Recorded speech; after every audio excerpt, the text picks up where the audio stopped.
샬롬 샬롬. 하나님 사랑합니다. 여러분 주 안에서 사랑합니다. 미가 집의 제사장의 이야기죠. 1절에 에브라임 산지에 미가라 이름하는 사람이 있더니, 제가 이 미가 집의 그 아들을 보면서 사무엘 생각을 했어요. 엄마 금 집어갔죠. 은 1100을 집어가서 그랬더니 그냥 저주하니까 너무나 놀라고 무서워가지고 여기 있나이다 하고 드리는, 그래가지고 드리니까 엄마가 야외께 복 받기를 원하노라 이렇게 얘기를 했는데, 그걸 가지고 글쎄 신상을 만들어서 이게 문제라고요. 지금 여기에 17절 전체 13절까지밖에 안 되죠. 사사시대에 타락하고 부패했던 사례를 보여주고 있습니다. 당시 사사시대에는 왕이 없었죠. 질서도 없고 하나님의 법도도 제대로 지켜지지가 않았는데, 다만 사사들이 그때그때 하나님께서 세우셔서 나타나서 이스라엘 백성들을 지도하고, 그리고 일정 지역에 그리고 국한이 되었던 그러한 상황에서 에브라임 산지에 미가라 이름하는 사람이 나타납니다. 본문은 미가의 가정에서 발생한 사례, 그냥 한 가정의 이야기에 하나님의 통치를 받지 않은 사회가 얼마나 잘못되고 그릇된 길로 가고 있는가 하는가를 보여줍니다. 그러면서도 또 복받기를 원하노라 이야기는 또 하죠. 누가 누구에게 2절 말미에 보면 야훼께 복받기를 원하노라 하면서 그 돈을 가지고 은을 가지고 신상을 만드는 이야기. 자, 1절에서 6절 내용. 미가가 어머니 돈을 훔쳤어요. 그죠? 에브라임 산지에 미가라 이름하는 자가 있었어요. 아들이에요. 아들 이름 미가. 성경은 그의 어머니의 돈 1100을 훔쳤다 이렇게 증거합니다. 그 뒤에 미가가 레위인들을 제사장으로 삼고 그 임금으로 1년에 은 10개를 주겠다고 약속한 사실로 미뤄볼 때, 여기 은 1100원 상상할 수 없는 대단한 금액이죠. 1년에 제사장에게 은 10개를 주는데 지금 이거 훔친 돈은 1100. 근데 이런 절도행위가 미가 집안에서 일어났습니다. 이렇게 당시 사회는 타락하고 부패했다. 부모에 대한 효성도 없고 부모를 경시하는 사례가 비일비재했다. 하나님의 통치를 받지 않은 사회의 모습이죠. 그러므로 우리는 세상 모든 질서와 예절은 하나님의 법도를 준수함으로 가능하다는 것을 깨달아서 하나님의 뜻에 순종하는 삶을 살아야 되겠다. 주의 법에 순종하라고 신명기 6장 4, 5절에 증거합니다. 이스라엘아 들으라, 우리 하나님 야훼는 오직 유일한 여호와이시니 뭐라 그러세요? 너는 마음을 다하고 뜻을 다하고 힘을 다하여 내 하나님 야훼를 사랑하라. 유명한 말씀이죠. 6장 5절 말씀. 도적질을 삼가라. 출애굽기 20장 10절에 뭐 다른 얘기 없어요. 도적질 하지 말라. 딱 그렇게 못 박아놓습니다. 어머니가 신상 돌을 만들죠. 4절에. 미가의 어머니는 돈을 정말 다행스럽게 아들이 토해 놓는 바람에 되찾았어요. 은을 가져간 자를 향해 저주하는 말을 듣고는 그 저주가 무서워서 미가가 굉장히 순진해요. 그죠? 요즘 애들 같으면 뭐 그런 말 하거나 말거나, 그죠? 절대로 안 내놓죠. 훔친 돈을 어머니에게 갖다 드려서 정말 순수했다고 생각해서는 이 부분을 읽으면서 진짜 착하구나 이런 생각이 들었어요. 미가의 어머니는 이 돈을 은장색에게 주어서 신상 둘을 만들게 합니다. 그래서 하루는 나무를 조각하여 신상을 만들고, 다른 하나는 은을 녹여 부어서 신상을 2개를 만든, 나무로 된 거 그리고 은으로 된 거. 이게 당시 사사시대에는 이스라엘 백성들이 자기 마음에 소원하는 대로 우상을 만들고 섬겼다. 근데 오늘날의 모습 그렇지 않아요? 어떤 형상을 만들지 않을 뿐이지 더 많은 그 우상들이 있죠.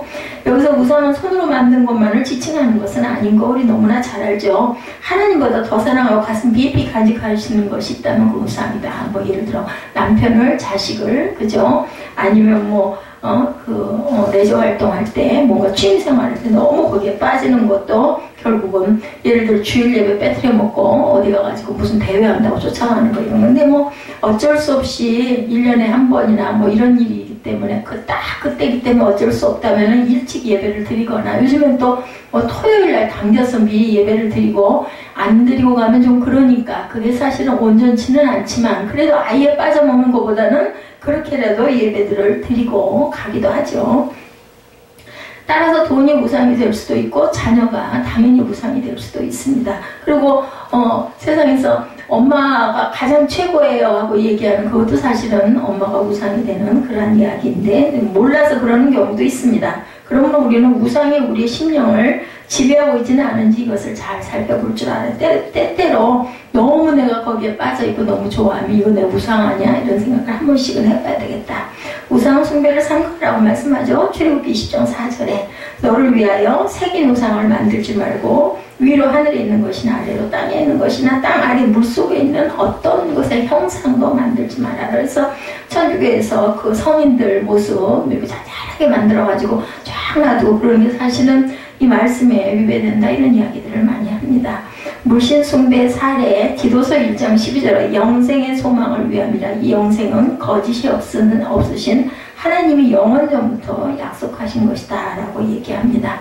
미가가 아들을 제사장으로 삼습니다. 그죠? 5절을 보면 미가가 에봇을 만들어서 입죠. 에봇은 제사장이 제사 드릴 때 입은 조끼와 같은 의복입니다. 예, 제사장들이 입는 옷이에요. 근데 누가 그렇게 의복을 만들어서 입었어요? 꼬마 때부터 사무엘이 돌 지나서부터 엄마가 항상 그 에봇을 만들어다 입혔다 그런 이야기가 있습니다. 이 에봇의 가슴에는 12개의 보석이 달린 흉패가 있었고 비싸겠죠. 그 흉패 안주머니에는 우림과 둠밈이라는 기구가 있어서 하나님의 뜻을 분별하는 데 사용했다고 합니다. 이 의복은 제사장들이 입는 옷으로 아무나 입을 수 없는 옷이었고 그런데도 미가는 불경스럽게 제사장의 권한을 침해하여 자기 마음대로 에봇을 만들고 후에는 그것으로 아들에게 입혀 제사장을 삼는 엄청난 죄악을 일삼았습니다. 그냥 아무렇지도 않게 두려운 마음이나 또 이렇게 하면 안 될 텐데 이런 그 마음이 전혀 없었다라는 겁니다. 성도들에게는 성도에게 주어진 위치와 신분이 있죠. 그리고 아무리 좋고 선한 일이라도 그것이 신분과 위치를 벗어나면 결코 선한 일이 될 수 없다는 것을 우리가 알아야 되겠다. 그러면 성도는 그 위치에 맞게 처신해야 된다는 겁니다. 에봇에 대해서 출애굽기 28장 6절에서 8절에 증거하고 있는데 그들이 금실과 청색, 자색, 홍색 실과 가늘게 꽃, 놋, 배실로 정교하게 짜서 에봇을 칠 때 그것을 어깨바지 둘을 달아 그 두 끝을 이어지게 하고 8절에 보면 에봇 위에 매는 띠는 에봇 짜는 법으로 금실과 청색, 자색, 홍색 실과 가늘게 꼰 배실로 에봇에 정교하게 붙여 짰어요. 예, 이렇게 만든 것이 바로 에봇이 굉장히 정성 들인 어떤 아주 수놓는 것 같은 그런 모습의 아름다운 옷이겠죠. 그래서 우리는 자기 위치를 지켜야 된다고 고린도전서 12장 28절에 하나님이 교회 중에 몇을 세우셨으니 첫째는 사도, 둘째는 선지자, 셋째는 교사, 그 다음은 능력을 행하는 자요, 그 다음은 병 고치는 은사와 서로 돕는 것과 다스리는 것과 각종 방언을 말하는 것이라. 이런 은사 있는 사람들을 각자에게 능력을 주시죠. 29절에 다 사도이겠느냐, 다 선지자이겠느냐, 다 교사이겠느냐, 다 능력을 행하는 자이겠느냐, 다 그렇지는 않다라는 이야기입니다. 미가가 아들을 제사장으로 삼죠. 그가 에봇과 드라빔을 만들고 한 아들을 세워 그의 제사장으로 삼았더라. 예, 미가가 자기 아들을 세워서 제사장으로 자기 마음대로 세웠어요. 미가는 어머니가 만든 우상과 드라빔을 자기의 신당에 모시죠. 그리고 자기 아들을 그 신당에 제사장으로 삼습니다. 원래 제사장은 레위 지파에 속한 아론의 가문에서만 배출할 수가 있었고 하나님께서 친히 임명하시고 허락하는 그러한 직분이었는데도 불구하고 이런 거룩하고 존귀한 직분을 자기 마음대로 아들에게 그 임명하는 매우 불경스러운 행실을 자행합니다. 그러므로 직분자 된 성도들은 자신의 직분이 하나님으로부터 온 것인 줄을 깨달아서 정말 온전하게 잘 감당해야 되겠죠. 거룩하게 또한 충성을 다해야 된다. 내가 직분이 어떤 직분을 딱 맡았으면 거기에 우리 온 마음을 다 드려야 합니다. 하나님이 주신 직분이라고 고린도전서 12장 4, 5절에 은사는 여러 가지나 성령은 같고 직분은 여러 가지나 주는 같다라고 합니다. 여러 가지 직분이 있지만 주시는 하나님은 같죠. 직분에 충성을 다하라고 고린도전서 4장 2절에 그리고 맡은 자에게 구할 것은 충성이니라. 충성으로 우리가 모두 맡은 직분에 충성해야 된다. 그 다음에 미가가 레위인을 제사장으로 다시 삼습니다. 7절에서 13절입니다. 예, 식물에 팔린 레위인의 이야기가 나오죠. 그 부분에 보면 아들을 제사장으로 삼은 미가는 아무래도 이 행위가 율법을 거스르는 일이라 마음이 편치가 못해서 찔림이 있었던 거죠. 그래서 미가는 마침 자기 집에 들린 떠돌이 레위인을 제사장으로 삼을 작정을 합니다. 게다가 이 떠돌이 레위인은 떠돌아다니며 일자리를 찾는 중이었어요. 9절에 증거하고 있죠. 예, 9절 보면 미가가 그에게 묻되 너 어디서부터 오느냐 하니 그가 이르되 나는 유다 베들레헴의 레위인으로 거류할 곳을 찾으러 가노라 하는지라. 그래서 미가가 그에게 내가 나와 함께 거주하며 나를 위하여 아버지와 제사장이 되라. 내가 해마다 은열과 의복 한 벌과 먹을 것을 주리라 하므로 레위인이 들어갔더라. 그 레위인이 그 사람과 함께 거주하기를 만족하게 생각했으니 이는 그 청년이 미가의 아들 중 하나같이 됐다. 그 청년이 미가의 이제 아들처럼 양 아들을 삼아버린 거예요. 미가가 그 레위인을 거룩하게 구별하며 그 청년이 미가의 제사장이 되어 그 집에 있었더라. 이에 미가가 이르되 레위인이 내 제사장이 되었으니 이제 야훼께서 내게 복 주실 줄을 아노라. 복을 받았을까요? 자, 식물에 팔린 레위인, 아들을 제사장으로 삼은 미가는 이것이 온전치 않다 싶어가지고는 떠돌아다니는 레위인을 붙들어가지고 자기 아들로 삼고 그리고는 그를 제사장으로 삼습니다. 하나님의 거룩하신 직분을 자기 생계수단으로 전락시키는 행위는 참으로 바람직하지 못한 일임을 우리가 알아야 된다. 오늘날 우리 모두들도 이런 부분에 대한 것을 깊이 생각하고 분별할 줄 알아야겠습니다. 제사장 직무를 맡은 레위인에 대해서 민수기 8장 19절에 내가 이스라엘 자손 중에서 레위인을 취하여 그들을 아론과 그의 아들들에게 주어 그들로 회막에서 이스라엘 자손을 대신하여 뭐하는 직분? 봉사하게 하며 또 이스라엘 자손을 위하여 속죄하게 하였나니 이는 이스라엘 자손이 성소에 가까이 할 때 그들 중에 재앙이 없게 하려 함이라. 뭐하는 사람? 봉사하고 속죄하는 사람. 제사장들이 대속을 하죠. 들어가가지고 피를 뿌리고, 그죠?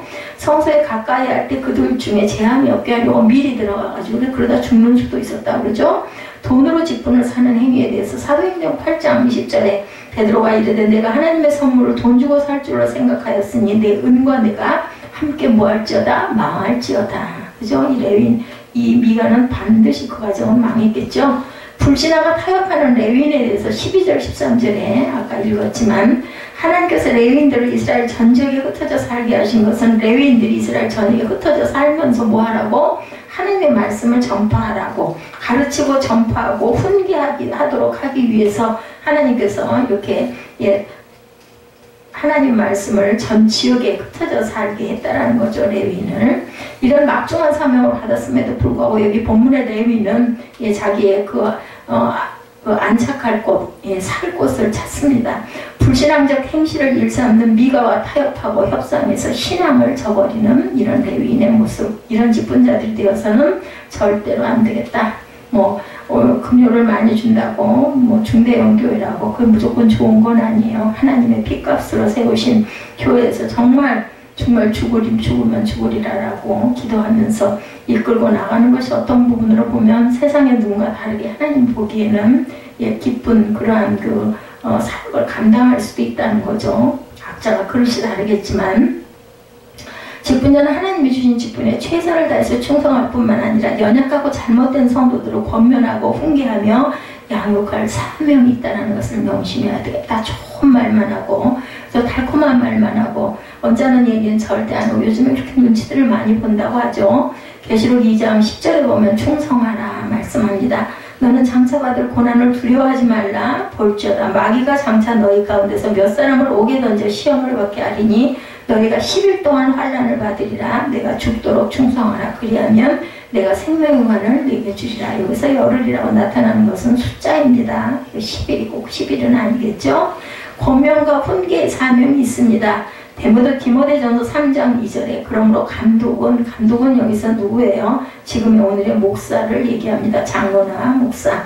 책망할 것이 없으며 한 아내의 남편이 되며 절제하며 신중하며 단정하며 나그네 대접하기를 가르치기를 잘하는 그러한 사람이어야 된다고 디모데전서 3장 2절에 증거하죠.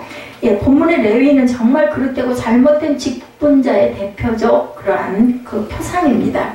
이 모습을 보면서 우리 직분자 된 자들은 다시 한번 내 모습을 돌이켜볼 줄 알아야 되겠습니다. 나라고 거기에서 예외일 수는 없는 거죠. 그리고 행여라도 하나님 앞에서 우리의 모습이 이 레위인과 일치하는지 아닌지 항상 경계하고 되돌아볼 줄 알아야 되겠다. 항상 그저 우리는 긴장하고 있어야 합니다. 오늘 본문에 기록된 내용은 어떻게 보면 정말 이해하기가 정말 참 이상한 내용일 수도 있죠. 좀 이해가 안 가고 어떤 그 궤도에서 벗어난 말도 안 되는 그런 이야기입니다. 예, 어머니 돈을 훔칩니다. 근데 뭐 그 어머니 돈 집어가는 건 뭐 그런 일들이 많이 있으니까.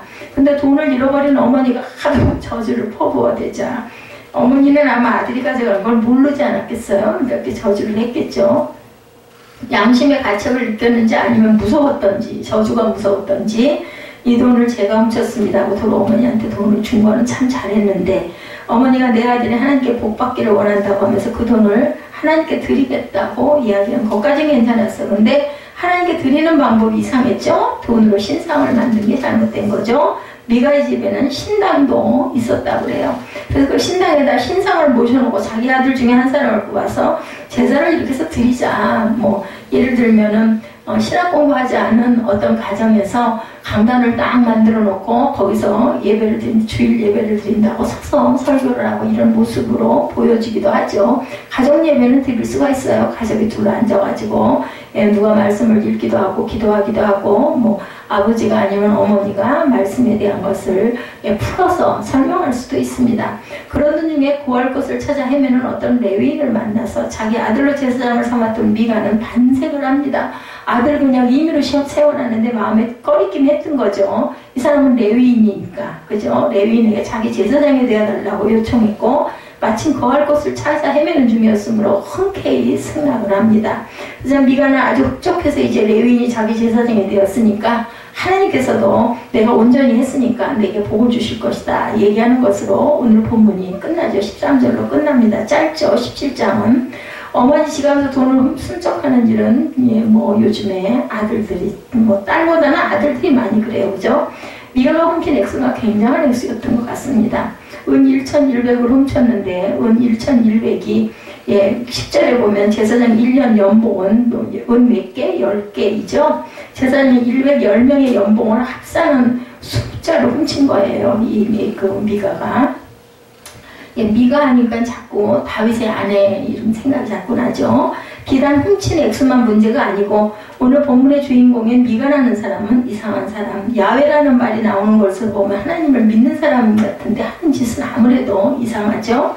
말로는 하나님을 섬긴다고 하면서 우상단지를 만들고 하나님과 인간과의 중간 역할을 감당해야 하는 제사장을 자기 마음대로 세웠다가 허였다가 하죠. 그러면서 이제 하나님이 자기에게 복을 주실 것이라고 자기 나름대로 딱 해석을 합니다. 하나님 보시기에 내가 정말 잘했어. 흐뭇해한다라는 거죠. 과연 제정신으로 하나님을 믿는 것인지 이해가 되지를 않죠. 어처구니 없는 이 일은 왜 생겼을까? 그 이유를 알려면 당시의 시대 상황을 우리가 조금 좀 알고 가야 됩니다. 미가라는 사람이 살던 그 시대가 과연 어떤 시대였느냐? 그 시대의 다른 사람들은 전부 정상적인 신앙생활을 하는데 미가만 그랬느냐? 그렇지가 않죠. 한 사람만 이렇게 삐딱한 것이라면 별로 뭐 그런 사람도 있고 지금 뭐 오늘날도 뭐 별별 사람들이 다 있잖아요. 근데 그때 그 시대에는 거의 다 모두 다 그렇게 살았다는 거예요. 옛날에는 그런 사람도 있었더라 하고 넘어갈 수가 없는 그런 상황에 그러한 그 세상, 그 시대 사람들이 되어 있었다. 유다 가족에 속한 유다 베들레헴에 한 소년이 있으니 그는 레위인으로 거기 우거하였더라. 이 사람이 거할 곳을 찾고자 하고 성읍 유다 베들레헴을 떠나 행하다가 에브라임 삼지로가 미가의 집에 이름에 미가가 그렇게 묻되 너는 어디서부터 오느냐? 그가 이르되 유다 베들레헴의 레위인으로 거할 것을 찾으러 가노라. 7절에서 9절이죠.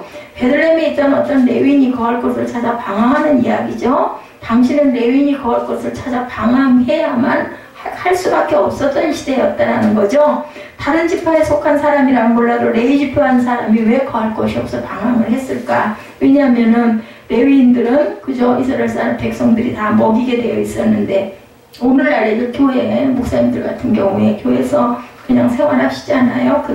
먹고 그걸로 먹고 생활을 합니다. 레위인이 무엇을 하는 사람? 성전에서 일하는 사람, 제사 드리는 사람. 이스라엘 백성이 가나안에 입성한 다음에 하나님께서 이스라엘 12지파에게 가나안 땅을 제일 뽑아 나누게 하셨죠. 그런데 유독 레위 지파에게는 땅을 유업으로 주시지 않았어요. 다른 지파 사람들은 분배받은 땅에서 열심히 포도원도 가꾸고 양도 치면서 살아갔지만 레위 지파는 아니었죠. 오직 성전에서 하나님을 섬기는 일만 했습니다. 하나님의 뜻을 백성들에게 가르치고 백성들을 위해 하나님께 제사를 드리는 것이 레위인의 임무였죠. 그러면 다른 지파 사람들은 하나님이 주신 땅에서 농사도 짓고 장사도 해서 먹고 살고 레위인들은 어떻게 했어요? 예, 그들이 얼마씩 갖다가 레위인들에게 줌으로 인하여 생계를 유지할 수 있게 했었습니다. 하나님께서는 이스라엘 12지파에서 땅을 분배해 주면서 해마다 소득의 11조를 내게 하죠. 이스라엘 12지파의 11조가 바로 레위인들의 수입이 됩니다. 레위인들은 실제로 생산활동에 참여하지는 않지만 무엇을 먹을까 입을까에 대한 염려는 하지 않고 살 수 있도록 하나님께서 그런 그 기틀을 마련해 주셨습니다. 열심히 성전에서 자기에게 주어진 일만 하면 그것으로 먹고 사는 부분에는 별 문제가 없었다. 돈에 대해서 별로 연연하지 않아도 되는 거죠. 오늘 본문에 나오는 레위는 그런데 그렇지가 않죠. 당연히 성전에서 거룩한 일에 종사해야 할 텐데 엉뚱하게 자기가 거할 곳을 찾아 헤매고 있습니다. 그러다가 미가를 만난 거죠. 미가가 그 레위인에게 자기 제사장이 되기만 하면 해마다 은열과 의복 한 벌과 먹을 것을 주겠다고 하자 너무너무 좋아하고 그의 제안을 흐뭇하게 따라가죠. 왜 성전에서 일해야 할 레위인이 성전을 돌보지 않고 일할 곳을 찾아서 방황했을까? 그 당시 이스라엘 사람들이 11조를 제대로 하지 않았다라는 거예요. 내용으로는 그 당시 이스라엘 사람들이 하나님 말씀대로 11조만 제대로 했으면 레위는 걱정 없이 하나님의 말씀을 증거하고 가르치는 일만 전념할 수 있었는데 시대가 악하다 보니까 사람들이 11조를 제대로 하지 않았다는 거죠. 지난번에 오셨던 그 목사님네 그 교회도 뭐라고 얘기를 하냐면 11조 잘하냐니까 지겹도록 안 한다고 그러더라. 그럼 자기는 그게 싫다고. 교회에 헌금 많이 하고 11조 많이 합례하는 사람들이 꼭 문제를 일으키고 말이 많기 때문에 자기는 그거 반갑지도 않고 원하지도 않는다. 그건 옳은 소리 아니에요. 근데 그냥 아주 열심히 얘기를 하시더라고요. 그 11조로 하는 마음은 믿음의 징표죠. 오죽했으면 하나님으로부터 특별히 구별된 레위인이 자기가 본래 하나님으로부터 맡은 거룩한 일을 뒤로 한 채 어디로 가서 일자리를 얻을까 하고 헤맸겠느냐는 거죠. 버리는 이런 모습. 그렇게 하다가 미가를 만나서 그 집에 제사장으로 취직을 합니다. 레위인과 제사장은 개념이 좀 다르죠. 레위지파 사람들은 전부 레위인이지만 레위인이라고 해서 전부 제사장이었던 것은 아니었다. 레위인에게는 게르손, 고한, 무라리 세 아들이 있었습니다. 또 과득에는 아므람, 이스할, 헤브론, 우시엘 네 아들이 있었죠. 아므람에게는 아론과 모세가 나왔는데 아론의 후손이 제사장이 됩니다.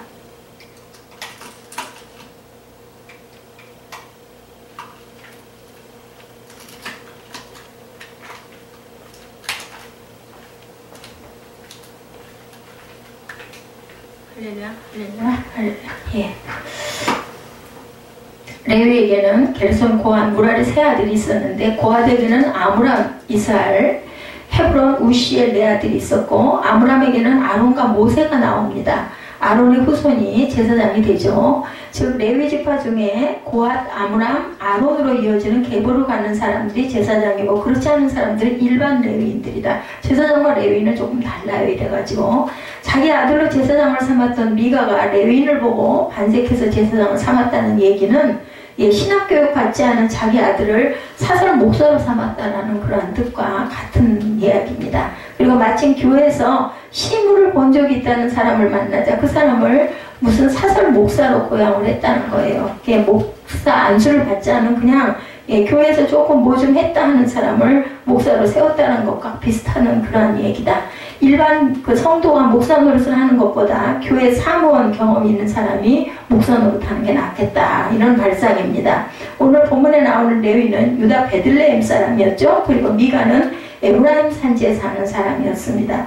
유다 베들레헴에서부터 먹고 살 길을 찾아서 에브라임까지 왔다가 미가를 만나죠. 그러면 미가도 자기 돈으로 신당과 신상을 만들어서 제사장을 고용하고 싶으면 본래 자기 동네에도 레위인이 있었을 것인데 자기 동네에 있는 레위인은 다 어쩌고 자기 다시 지방으로 다른 지방에서 온 레위인이 오니까 이게 웬 떡이냐 하고 집으로 데려다가 제사장을 고용했던 것은 레위인이 그만큼 없었다라는 그런 내용도 된다.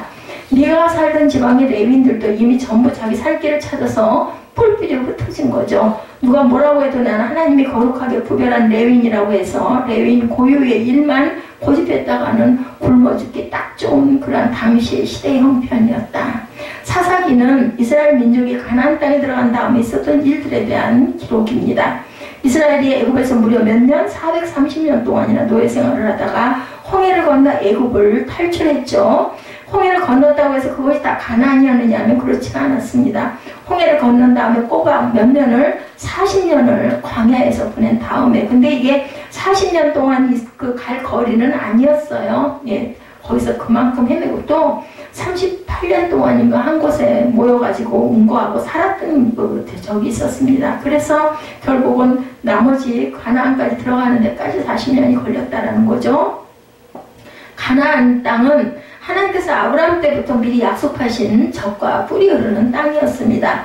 애굽에서 종살이를 하는 동안 그토록 고대했던 것이죠. 걸어도 끝이 없는 것 같은 광야 생활을 하면서 간절히 그리워하던 곳이 바로 젖과 뿔이 흐르는 땅이었는데 가나안 땅에 결국 도착을 했어요. 그 다음부터는 어떤 일이 일어났어요? 애굽에서 종살이를 하다가 하나님의 은혜로 가나안 땅에 들어왔으니까 그것에 흐르는 젖과 꿀을 마냥 누리며 즐겁고 복된 삶을 살았느냐? 아니죠.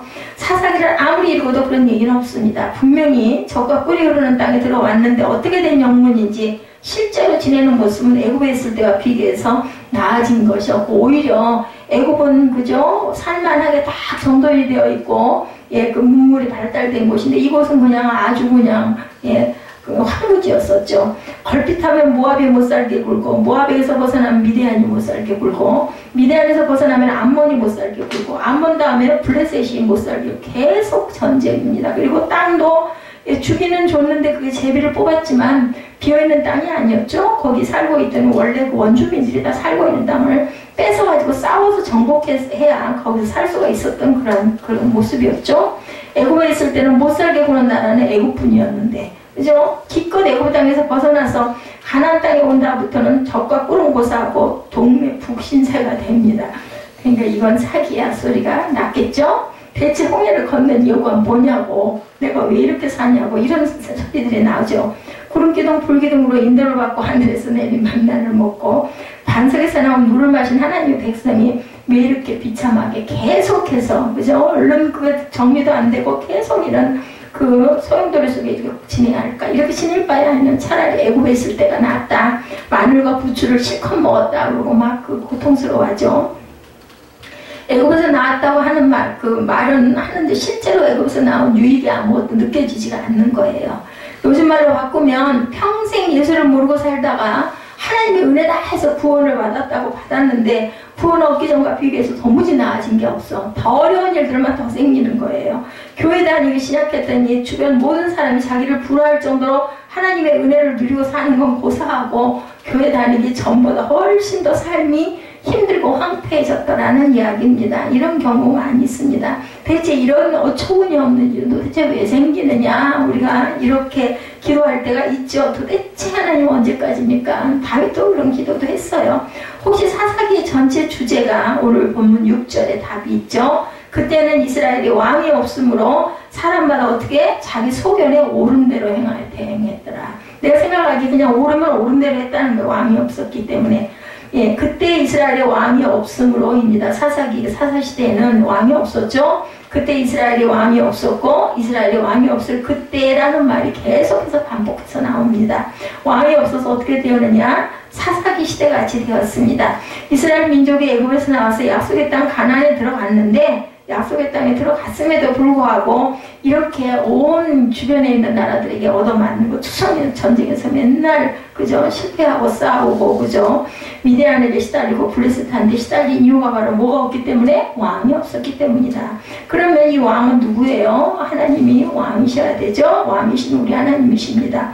우리는 왕 그러면 무슨 그저 우리 역사 속에 있는 왕을 생각하지만 아니죠. 이스라엘의 왕은 그런 왕이 아닙니다. 소돔 고모라에도 왕이 있었고 애굽에도 왕이 있었지만 원래 이스라엘에는 원래는 왕이 없었어요. 하나님이 그들의 왕이었기 때문입니다.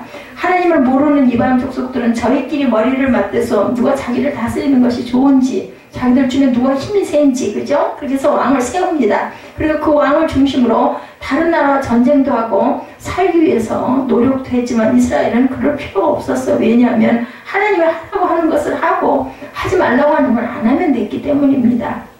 그래서 본래 이스라엘은 사람이 다스리는 나라가 아니고 하나님이 다스리는 그러한 나라였다. 하나님께서 직접 이스라엘의 왕이 되셨어요. 그런데 오늘 본문에는 이스라엘의 왕이 없었다 이렇게 나타나 있어요. 하나님이 이스라엘의 왕인데 왕이 없었다라는 것은 사실은 이스라엘 사람들이 하나님을 자기들의 왕으로 인정하지 않았다라는 뜻도 된다라는 것. 엄연히 하나님이 자기들의 왕인데 그 하나님을 자기들의 왕으로 알지도 못하고 인정하지도 않고 하나님의 통치를 받지 않으면 그 다음에는 결국은 자기가 주장을 자기가 모든 삶을 책임지고 나아갈 수밖에 없었죠. 자기 육신의 무엇대로 정욕대로 살아갈 수밖에 없었고 하나님 보시기에 옳은 일, 하나님께 뜻에 합당한 일에 관심을 두지 않고 자기 생각에 옳은 일, 자기가 하고 싶은 일에 더욱더 관심을 두게 마련이죠. 어떻게 하는 것이 하나님 보시기에 옳은 일인지에 관심이 없으면 당연히 자기 마음대로 만들어서 할 수밖에 없습니다. 본문에 미가라는 사람이 자기 마음대로 자기 집의 제사장을 임명하는 내용이 나오죠. 마땅히 하나님의 성전에서 하나님과 사람 사이를 연결하는 거룩한 일에 종사해야 할 제사장을 굳이 자기 집에 둠으로 오직 하나님과 자기만을 위해 일하라는 것도 이상한 일이죠. 그것보다 더 이상한 일이 또 있죠. 미가가 그 얘기를 내가 나와 함께 거하여 나를 위하여 아비와 제사장이더라. 내가 해마다 은열과 의복한불과 식물을 주리라 하므로 레위인이 들어갔더니 레위인이 그 사람과 함께 거하기를 만족히 여겼으니 이는 그 소년이 미가의 아들 중 하나같이 되었다라고 증거하고 있습니다. 미가가 제사장을 임명하면서 나를 위하여 아비와 제사장이다라고 이야기를 해요. 자기를 잘 가르치고 지도해달라는 뜻이죠. 그러니까 쉬운 얘기로 영적인 아버지가 되달라라는 뜻입니다. 그러면서도 육신적으로는 아들과 같이 되었다라고 그러죠. 레위인이 그 사람과 함께 거하기를 만족해 여겼으니 이는 그 소년이 미가의 아들 중 하나같이 됩니다. 그죠? 분명히 말로는 아비와 제사장이 되어달라고 했는데 실제 지나기는 아들처럼 지냈다라는 이야기입니다. 그러니까 아비와 제사장이 되어달라는 얘기는 하나님의 뜻으로 자기를 잘 가르쳐달라는 그런 겸허한 마음의 표현이 아니라 그냥 상투적인 그냥 이렇게 네가 이렇게 해라 하는 이야기예요. 말로는 그렇게 해놓고 실제로는 자기가 무슨 일을 하든지 그 일에 잘 되게 축복을 열심히 해달라라는 이야기입니다. 목회자는 어떤 사람이라고 생각할까? 하나님의 말씀을 온전히 가르치는 사람이죠. 무슨 신령한 방법을 동원해서 도와주는 사람이 목회자는 아닙니다. 세상을 살아가면서 실수로라도 하나님의 뜻에 어긋나지 않도록 그것을 깨우치고 나가는 그러한 사람들이 돼야 되는데 오늘날 어떤 세상이 됐냐면은 계속 좋은 얘기만 하고 축복만 하고 언짢은 얘기는 절대로 하지 않는 그 시대. 그러면 이 시대, 지금 미가의 이 시대와 별로 다를 게 없습니다. 어떤 면으로 보면 믿는 가정에서는 애가 태어난 지 1년 만에 첫돌 감사 예배를 대개는 다 드립니다. 가족 친지들과 목사님을 모시고 1년 동안 건강하게 아이를 길러주신 하나님께 예배를 드리는 것 굉장히 좋은 일이죠. 근데 그렇게 예배를 드리는 것이 그 자리의 주인공인 돌을 맞는 아이에게는 사실은 애는 잘 몰라요. 아직 말도 제대로 못하는 아이죠. 그날이 자기의 첫 번째 생일인 것도 사실은 아이는 모릅니다. 나중에 뭐 보고 알아요. 사진 보고 얘기 듣고 합니다. 사람들이 모여서 무엇을 하고 있는지 나를 기도를 하고 있는지 그것도 모르죠. 예배가 무엇인지도 모르고 하나님에 대한 인식도 없습니다. 그런데 부모님은 열심히 성대하게 그저 잔치를 해주죠. 자기 자녀의 돌 예배를 드리는 부모의 심정은 그 아이가 정말 축복을 많이 받기를 그렇게 원하고 정말 감사원금도 굉장히 많이 합니다. 자기가 그 정성을 들여가지고. 그러니까 부모의 마음은 그렇다 치고 하나님은 어떨까? 하나님이 그 예배를 기억해 두셨다가 그래 저 아이는 첫돌 때 예배를 드린 아이고 감사원금을 이만큼 했으니까 내가 그 분량만큼 복을 줘야지 이렇게 생각하시겠느냐는 거죠. 하나님께서 돌 예배를 드렸는지 말았는지 일일이 메모를 해두셨다가 그죠? 그것으로 복을 주는 기준을 삼지는 않는다는 게 엄밀하게 우리가 생각을 해보면 돌 예배를 드렸느냐 말았느냐보다 중요한 문제는 따로 있죠. 돌 예배를 드릴 때 그 마음으로 그 아이를 양육해 나가느냐 이것이 바로 문제라는 것을 우리가 생각해야 됩니다. 무조건 목사가 와서 축복기도를 해주면 아이가 복을 받는 것이 아니라 복받을 만한 아이로 길러야 하는 것이 부모의 책임이다. 그 아이의 인생에 있어서 가장 중요한 것이 하나님의 은혜인 줄 알아서 언제나 하나님의 은혜를 사모하면서 항상 하나님 보시기에 바른 모습으로 아이를 양육하는 것에 있어서 하나님의 복이 임한다는 것을 우리가 알아야 되겠다라는 거죠. 자, 이렇게 목회자들이 항상 온전하게 바르게 하나님의 그 은총을 항상 전달하고 축복할 줄 알아야 되겠다. 한 사건 믿는 사람끼리 결혼하는 것이라고 원칙만 강조해서 그걸로 시비를 받은 사람들도 있다고 합니다. 예, 그러면 전부 믿는 사람끼리만 결혼을 하면 믿지 않는 사람 그러면 장가도 시집도 가지 말아야 되느냐 이런 이야기를 항의를 한 사람들도 있다고 그래요. 목회자는 교인들의 결혼을 책임지는 사람이 아니라 결혼의 원칙을 가르치는 사람이다. 그러니까 되도록이면 그런 게 말씀으로 증거를 합니다. 되도록이면 믿는 사람까지까지 기려가고 바울이 그러죠. 그래도 혹여라도 내가 좋아하는 사람이 안 믿는 사람이라고 해서 헤어지지는 말고 살아라. 왜냐하면 혹여 그가 너를 따라가서 아내를 따라가서 남편을 따라가서 그도 또 믿음의 아들이 되고 믿음의 딸이 될지 누가 하느냐 이렇게 말씀하고 있습니다. 이 세상을 살아가는 것이 아무리 힘들고 어려워도 신앙의 원칙만큼은 흐트러뜨리지 않도록 가르치고 간섭하는 사람이 바로 목사다. 어떻게 살아가야 된다는 원리를 가르쳐주는 게 바로 목회자라는 거죠. 아무도 근데 신앙생활을 그렇게 안 하려고 합니다. 자기에게 있는 신앙까지도 세상을 잘 살아가는 방법을 동원하지 하나님 보시기에 바른 모습으로 세상을 살아가는 원칙으로 절대로 동원하지는 않는다라는 거. 그러게요. 지난번에 세금 그 신고를 500만 원인가 얼마를 했다는 이야기를 들으면서 마음속으로는 참 이게 온전치는 않은데 신앙인의 그 바른 모습은 아닌데 하는 생각이 들었지만 세상의 통례들이 다들 그렇게 돌아가니 거기서 그런 얘기를 할 수가 없겠죠. 자, 목회자 입을 통해서 나오는 얘기도 무조건 듣기에 달콤한 얘기, 복받으라는 얘기만을 원하지 그렇게 하면 하나님이 싫어하신다 하는 얘기는 들으려고도 하지 않고 기분 나빠한다라는 거. 어떤 사람이 한의원에 가서 한약을 지었어요. 한의사가 한약을 지어주면서 돼지고기와 닭고기 되게 그렇게 얘기하죠. 입에 대지 말라고 얘기합니다. 그런데 회사에서 회식을 했는데 마침 메뉴가 돼지갈비였어요. 남들은 다 돼지갈비를 맛있게 먹는데 이 사람은 어떻게 했을까요? 한쪽 구석에 앉아가지고 밥을 냉수에다 말아서 김치만 가지고 밥을 먹었다고 합니다. 그렇다고 해서 한의사를 찾아가서 선생님 왜 돼지고기를 먹지 말라고 하는 바람에 돼지갈비를 못 먹었으니 책임지고 소갈비를 내오시오라고 말할 사람은 아무도 없다라는 거. 왜? 이렇게 해야 약발이 받는다 하니까 당연히 그죠? 그것을 먹는 거예요. 순종해서 먹는 거예요. 그런데 교회에 노처녀가 많은 것은 목회자 책임이라고 얘기를 한다고 합니다. 믿는 사람은 믿는 사람끼리 결혼해야 한다는 원칙만 강조할 게 아니고 그 말에 책임을 져야 된다라는 얘기에 동의하는 거, 그런 얘기들을 많이 한다는 거죠. 이런 얘기는 또 저도 참 글쎄 그럴 수 있을래나 하면서도 좀 아이러니다는 생각을 해봅니다.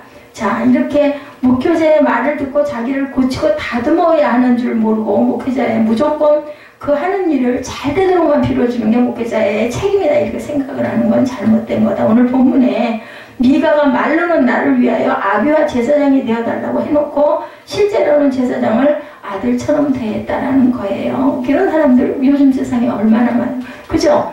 그냥 축복기도 그래야 뭐 안 받는 것보다 받는 게 낫지 하고 머리를 디밀 뿐이 정말 그걸 전심으로 아멘으로 온전히 받느냐는 거. 중요한 거는 축복해주는 사람과 받는 사람의 마음이 정말 겸손함으로 하나님의 대리로 목사가 안수를 한다라는 것을 사모하는 마음으로 받느냐, 안 받는 것보다 받는 게 나니까 그냥 의식이니까 받지. 그럼 이건 꼭 받아야 돼? 이런 마음으로 받으려면 받을 필요가 없다라는 겁니다.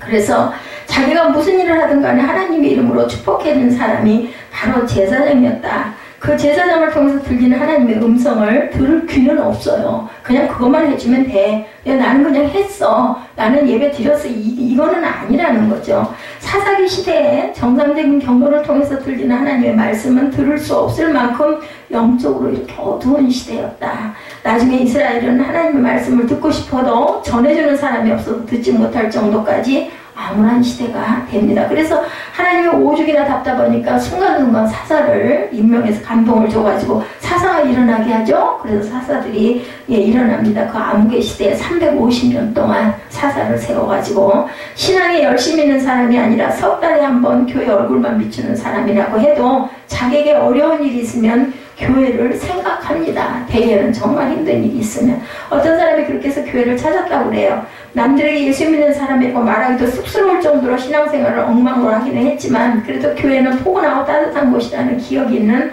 사람이었다고 합니다. 뭐 유럽에 그 교회 나가는 사람이 태어나서 한 번, 결혼할 때 한 번, 장례 때 한 번 뭐 이렇게 하는 사람들도 있다면서요.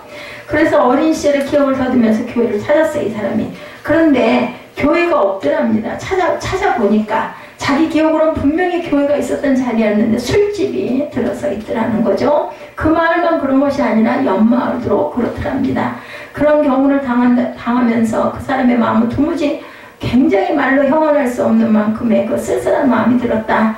내 백성을 유혹하는 선지자는 평강을 외치나 그 입에 무엇을 채워주지 아니하는 자에게 전쟁을 준비하는도다. 이런 선지자에 대해서 야훼께서 가라사대 미가 3장 5절에 이렇게 말씀하고 있습니다. 선지자는 하나님의 말씀을 맞는 사람들이에요. 자기에게 잘해주는 사람에게는 평강의 메시지를 전하라고, 자기에게 줄여주지 않는 사람에게는 저주의 메시지를 전하는 사람을 선지자라고 절대로 할 수가 없죠. 그런데 구약시대에는 그런 선지자들이 많았다라는 거예요.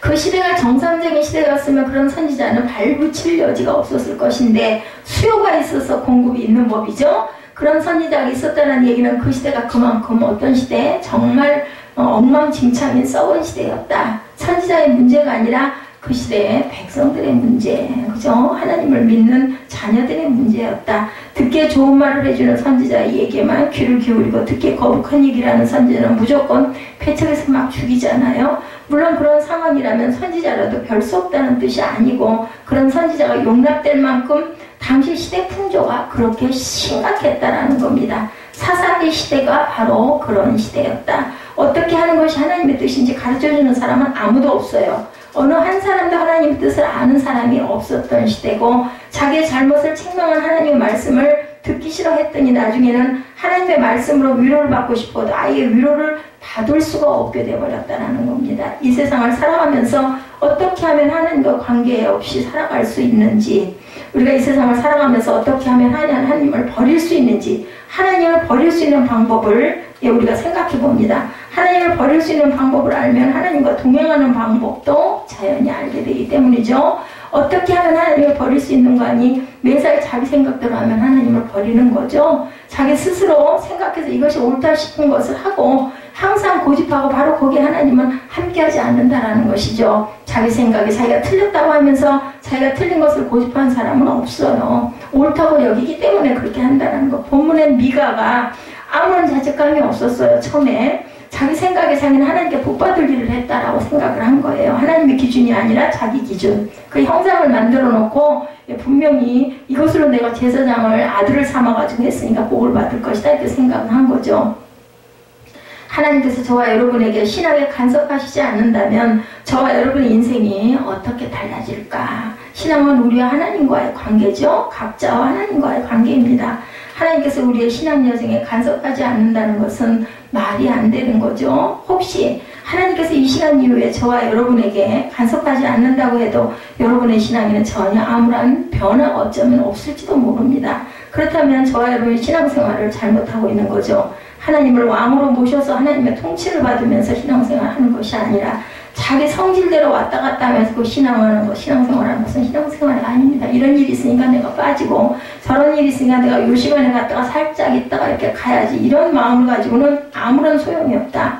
이스라엘이 적과 꿀이 흐르는 땅에 들어갔음에도 불구하고 적과 꿀이 흐르는 삶을 누리지 못하고 애굽에 있을 때보다 더 형편없이 더 세상이 악해지죠. 하나님을 왕으로 삼지 않고 자기들 편한 대로 살았기 때문이다. 우리도 마찬가지입니다.